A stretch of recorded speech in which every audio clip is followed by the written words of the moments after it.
My question is, sometimes we hear some people saying negative things against Nizam-e-Jamaat.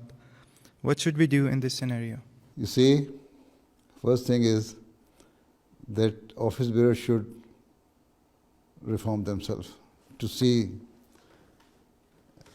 their inner self. Whatever they are doing, is it according to the teaching of the Quran, teaching of Allah Ta'ala, the teaching of Holy Prophet Sallallahu Alaihi Wasallam?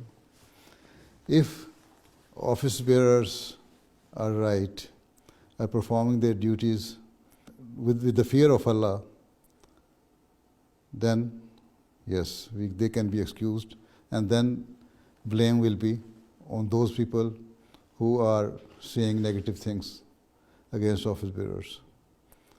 Sometimes, because of the behavior of office bearers, some people have grievances against those office bearers.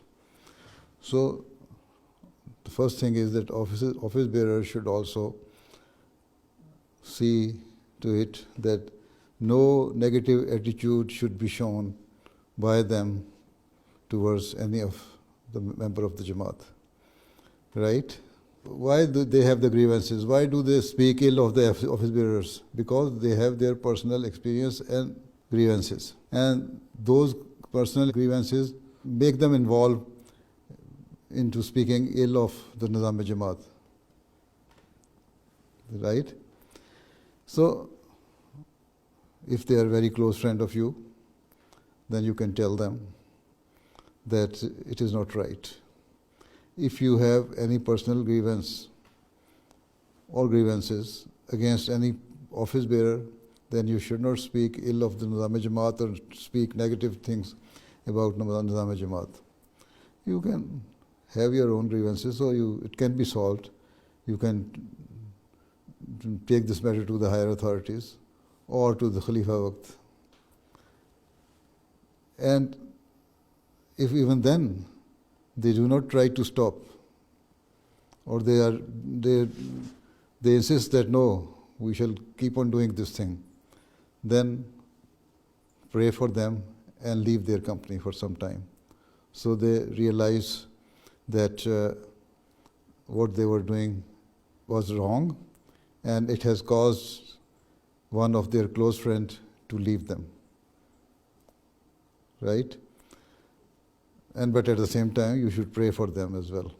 And if you think that it will damage the image of the Jamaat, or it can harm the Jamaat, then you should report it to the higher authority, that these are the people speaking ill of not only the office bearer, but the Jamaat as well. So this is your duty. But the first thing is that try to advise them, and if they are a close friend of you, you see, with kindness, you tell them that no, this is not the right attitude, it's not the right way of talking, and it will harm not only, it will not harm the Jamaat, but rather it will harm you. So try to leave this.